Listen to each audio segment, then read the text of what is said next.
Hey everybody, happy Monday! Happy Monday, everyone. This is a video we've been wanting to do for a very long time because we get so many questions about it, and that is the things you should know before you go to a fish swap. And if you've never been to a fish swap, you definitely should try to find one in your area if you can, because this is a fantastic way to save money. Think fish, tropical fish meets flea market meets a lot of great savings on fish, rocks, wood, plants, you name it.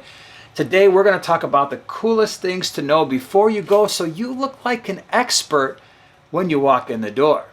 What's the first thing? Go ahead. I'm going to do the first thing? Sure. Well, I think the first thing is, depending on the swap, it might not cost a lot of money to get in. I know for us, we have two fish clubs that do swaps around us. One is the Greenwater Aquarium Society, and the other is the Greater Chicago Cichlid Association in the Chicagoland area. The Greenwater Society, the admission is free, and for the GCCA, it's a very small cost of only $5. So often it isn't going to cost you a lot of money to get into these things. Now the second thing is, before you go, don't forget your cooler bags. Definitely want to grab those in case you get some fish. And also remember to make sure it has a shoulder strap. Now the one group that would go to the GCCA swap, they actually sell bags, which is very helpful. Yeah, and even besides that, some people who, if they're really on their game, they're bringing the walk-behind cooler with the wheels on it. Oh, yeah. So keep in mind that, yeah, a bag or two of fish is not that heavy, but if you start going a little crazy, you may start to find out you've run out of hands and you have more bags than hands. And the other thing too is the coolers are going to make it so much easier to keep the fish relatively warm, both while they are there and for the ride home.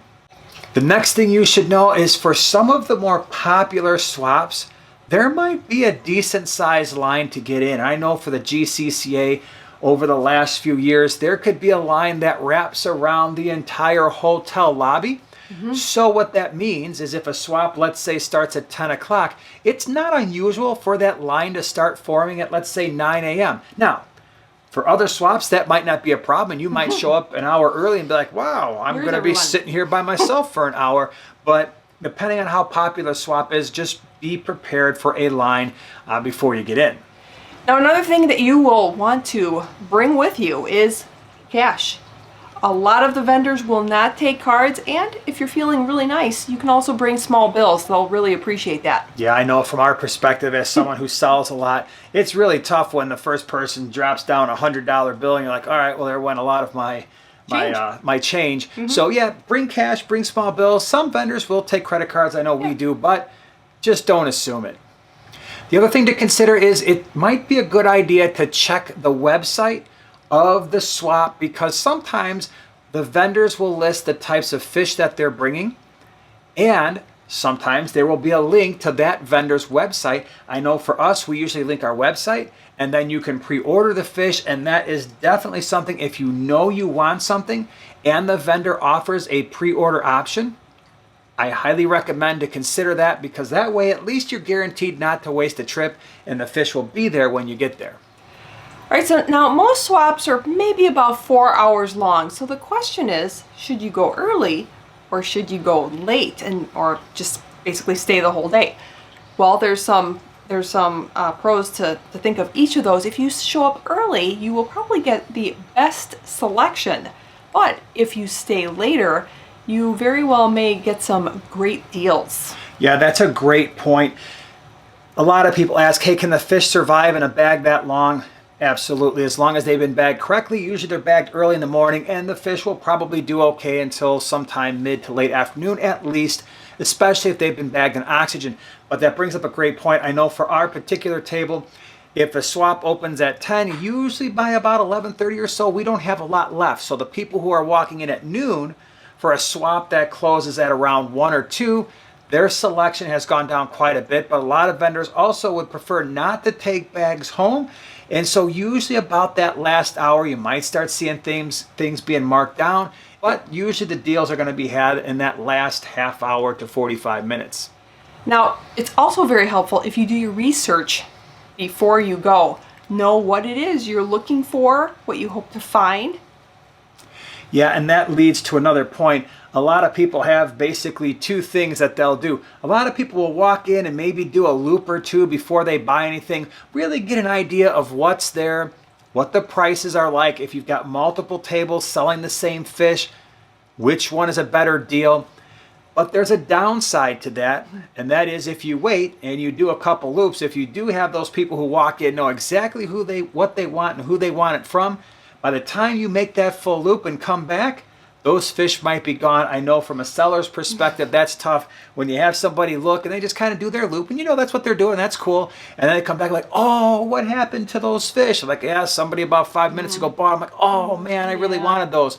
So I think the bottom line is if you really have your heart set on a particular type of fish and you see it, especially if it's on the more rare side, that might be something you just want to jump on. Where if you've got some fish, you're like, well, I'm thinking about a certain type of fish, maybe, especially if it's more common and multiple vendors have it, it might not be a bad idea to do a loop and then just really gather your thoughts and what your priorities are going to be. But like you said, when you do your research and you kind of have an idea of what you want before you go, that's going to help you determine how much time you're going to spend before you buy your fish.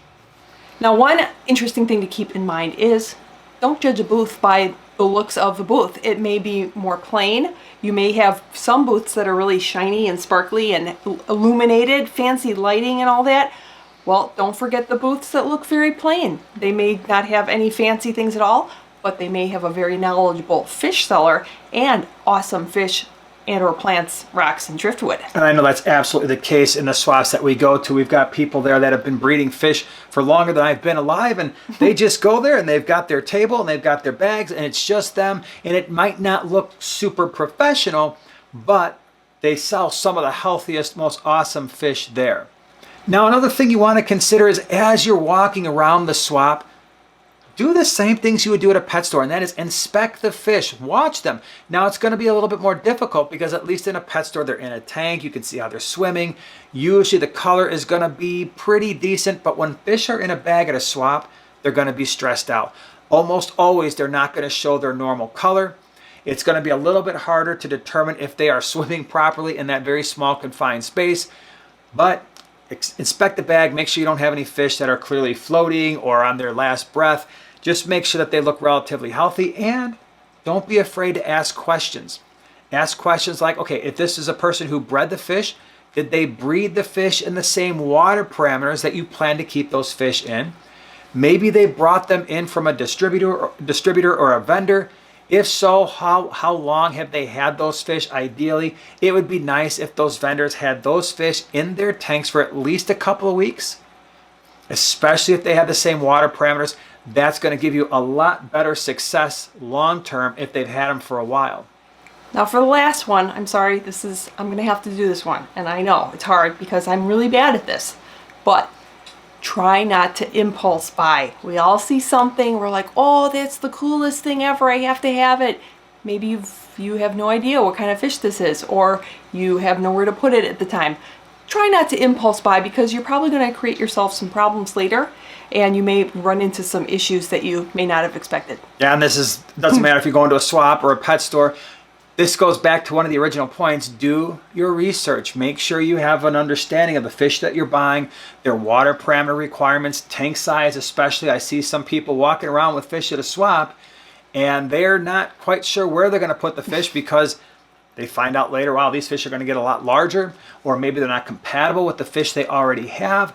So do your research. Don't impulse buy. So those are some tips if you ever go to a fish swap that are going to make you look like a seasoned veteran. Hope you enjoyed the video. Appreciate you being here. Bye.